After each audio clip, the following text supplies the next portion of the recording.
Saya bersedia diperiksa oleh Kadif Propam Bareskrim Mabes Polri terhadap kasus yang saya hadapi. Bahwa kasus Anda ini adalah rekayasa. Saya menduga keras ini rekayasa. Buktinya. Ya, saya mau ke Bung Lehu, tapi sebelum ke Bung Lehu, saya mau mengingatkan dulu Bung Rasman. Bung Rasman, apa yang Anda sampaikan tadi itu bukan tudingan main-main loh. Tudingan dari proses penyidikan-penyidikan di kepolisian, lalu kemudian penuntutan di kejaksaan, sampai di pengadilan ke hakim-hakim ya yang ada di sana. Itu bisa merepotkan Anda, bisa menambah kasus Anda dan sepunya. Karena Anda harus punya bukti atas apa yang Anda sampaikan. Ini saya harus ingatkan ini. Saya sudah tahu apa konsekuensi. Tapi saya kan nggak sebut nama di sini. Saya bersedia diperiksa oleh Kadif Propam Bareskrim Mabes Polri terhadap kasus yang saya hadapi. Bahwa kasus Anda ini adalah rekayasa. Saya menduga keras ini rekayasa. Buktinya 34 bulan. 34 bulan baru masuk ke persidangan. Kasus korupsi nggak nyampe begini. Narkoba 1 ton nggak nyampe begini lama. Artinya apa? Something wrong. Ke kejaksaan juga begitu. Panggil saya Pak Jaksa Agung. Biar saya dengan istri dan tim saya menjelaskan di mana kami ketemu. Kenapa? Apa yang dia sampaikan ke saya. Kenapa istri Anda kenapa? Istri saya ikut. Waktu? Mendampingi saya. Waktu saya bertemu dengan oknum itu. Maksudnya gimana nih? Iya, bertemu dia memberitahu ke saya bahwa ini tidak masuk unsur. Ketika saya ngadu cek lab, ini loh fotonya bang. Tanda tangan ada tapi dibilang tidak identik. Bayangin itu. Lalu kemudian kita ngobrol 3 kali. 3 kali. Tidak masuk Di satu unsur tempat. pidana. Dia bilang tidak masuk unsur ini Bang Rasman. Tapi saya tidak berada di posisi itu. Jadi abang maju terus. Bila perlu ajukan cek lab. Supaya kemana bang? Ke Singapura. Cek lab apa nih maksudnya? Cek lab internasional. Karena tanda tangan dibilang tidak identik. Padahal ada foto. Belakangan kami tahu dia ada di posisi itu bos. Dia yang dorong. Setelah itu saya ngadu ke teman saya. Yang mantan pejabat tinggi Polri. Diteleponlah dia. Bilang sama Rasman jangan ditelepon saya. Saya kan bang cuma lalu lintas komunikasi. Karena si Hotman teriak-teriak. Panggil saya. Biar saya jelasin. Nah ini maksudnya apa lagi? Kasus ini naik karena pelapornya Bang Hotman waktu itu teriak-teriak. Katanya begitu. Kemarin juga. Saya boleh tanya ke istri abang? Setelah itu di pengadilan Jakarta Utara kami bersidang. Panggil saya. Pak Ketua Mahkamah Agung. Biar saya jelaskan bahwa ada oknum pejabat di kantor Anda itu yang juga bermasalah. Saya nggak mau buka, saya masih sayang sama kalian. Saya siap dipanggil Kapolri, Jaksa Agung, Mahkamah Agung. Biar kami benahi, itu tandanya saya cinta. Saya tidak memfitnah di depan orang dengan menyebut nama, walaupun data saya punya. Silakan Bu Ade jelaskan. Silakan. Baik. Saya di sini selalu mendampingi Bang Rasman ya, baik itu. Ini istri dari Bung Rasman ya, oke. Baik itu penerimaan klien, pendampingan, dan boleh ditanya semua klien Bang Rasman pasti kenal dengan saya gitu. Nah, karena kita sudah Bang Rasman udah saking bingung ya, kenapa ini di kasus di Mabes Polri ini kok sebegininya, bukti tidak diberikan. Saya tuh sangat paling tahu proses si Iklim Hakim datang minta kuasa hukum ke Bang Rasman. Sampai detik ini saya tuh tahu bagaimana Iklim Hakim datang menangis, mentalnya hancur pada saat itu kan. Saya ada di situ gitu. Anda mendengar sendiri waktu itu? Mendengar sendiri. Bahkan dia mengirim foto percobaan bunuh diri gitu loh. Saya udah nggak sanggup katanya. Bahkan kita menguatkan kan bahwa dia itu dilecehkan sama si HPH. Dan itu saya juga ikut menemani si Iklim Hakim ini ke Kementerian PPA. Di situ dia menangis, mengadu semuanya di situ. Nah itu ada rekamannya bang. Makanya kami bingung, Bang Rasman bingung. Ini ada apa dah? Makanya kita diminta ibaratnya gini, minta advice lah ke si jaksa ini. Pada waktu itu si jaksa ini tidak menjabat di posisi yang sekarang. Dah begitu kan berkas Bang Rasman kan bolak-balik P19 dibalik ada 3 kali kalau nggak salah Pak Leco ya. Nah kami ingin setelah itu kan mau minta SP3, minta gelar perkara. Kita datangilah kan untuk minta proses gelar perkara SP3. Kemudian dicek ternyata udah P21 dan kita cek, kita shock.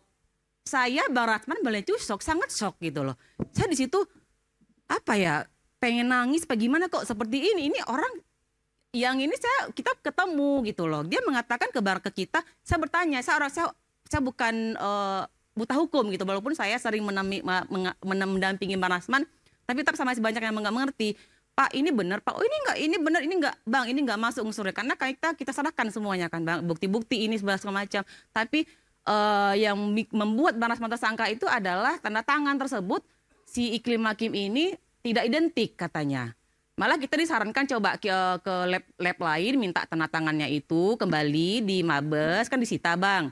Di Mabes, kemudian coba cek itu ke luar negeri, karena luar negeri kan bisa tidak memihak, kan seperti itu. Sampai sebegitunya kami di advice lah sama beliau gitu kan. Makanya shock gitu loh. Jadi asumsi saya seperti ini.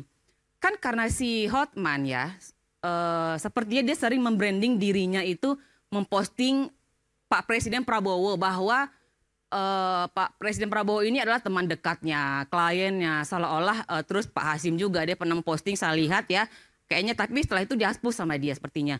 Dia bersama Pak Hasim itu kalau nggak salah di dalam mobil sama si HPH. Maksudnya kan? apa? Kaitannya apa dengan ya saya gini, apakah karena dia dekat dengan Pak Prabowo, Pak Presiden kita, tapi saya yakin nggak mungkin kan Pak Presiden kita mengurusi hal remeh-temeh seperti ini. Ini ibaratnya kata Pak Firdaus, perkara sawah sepetak yang digarap oleh antara dua manusia yang bersitter, yang kayak mana ya, kayaknya tidak deal gitu di awalnya itu. Mungkin saya menanggapnya seperti itu ya. Setelah itu di belakangan mereka malah mengaku pacaran. Itulah saya bingungkan. Kalau memang mereka telah mengaku pacaran, aturan kan udah selesai, Bang, gitu. Iklim ini dengan HPH tadi. HPH kan mereka mengakui, dan itu semua perjalanan Baik, cerita tapi intinya itu begini, bahwa Anda melihat bahwa ini ada hal yang janggal di sini. ada janggal. Proses hukumnya janggal. Janggal sekali, karena emang kan dibilangnya Iklim Hakim mengakui tidak menandatangani kuasa tersebut, katanya seperti itu. Nah, saya baca BAP, tapi ada di situ Iklim mengakui ada tanda tangan, tapi dia tidak tahu katanya. Oke, dan ini proses selanjut. Saya ke Bung Lehu dulu. Bung Lehu, apa yang disampaikan tadi oleh Bung Rasman, Anda punya bukti-buktinya? Kebetulan memang yang disampaikan sama Bang Rasman itu semuanya benar.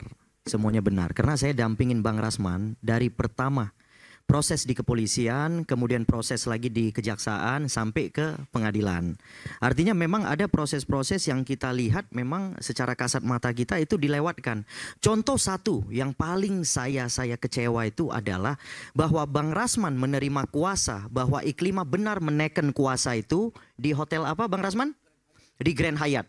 Ada akhirnya peristiwanya. tidak diakui oleh Iklima kan? Tidak diakui oleh Iklima, kemudian dicek lab, kemudian bahasa keterangan dari cek lab itu adalah tidak identik. Jadi seolah-olah Bang Rasman memalsukan kuasanya. Nah, itu kan sudah jelas. Itu dugaan saya pasti dimainkan itu. Dugaan saya. Padahal preskon itu juga ikut sama Bang Rasman. Iya. Kemudian di Kementerian PPA lagi kan Bang Rasman kan. Di Kementerian PPA juga dia mengakui dia dilecehkan. Tapi ketika di BAP, ketika kami dapat waktu di pengadilan ini, BAP dia mengatakan semuanya dia ragu bahwa dia itu dilecehkan. Berbalik begitu. Berbalik begitu, kan ngeri nih. Ya, Artinya itulah kami meminta kenapa persidangan ini harus dibuka. Kenapa? Gimana? Ibu dia pengacara juga. Pengacara Bung Rasman juga. Halo, saya tambahkan, dia membuat surat kuasa dan ada surat pencabutan kuasa. Surat pencabutan kuasa dengan nomor yang sama. Yang kemudian tidak diakui belakangan itu. Yang pengacaranya yang setelah Bang Rasman mengakui dia yang diminta untuk pencabutan surat kuasa itu. Dan saya menambahkan sedikit tentang yang disampaikan Bang Rasman. Ketika kita konfrontir di lantai 15 ada Kombes Alvis. Di situ begitu Pak Hotman Paris datang, dia sampaikan, ini ada apa kami dipanggil? Saya nggak mau damai. Ribut Bang Rasman, siapa yang mau damai? Langsung dia berdiri.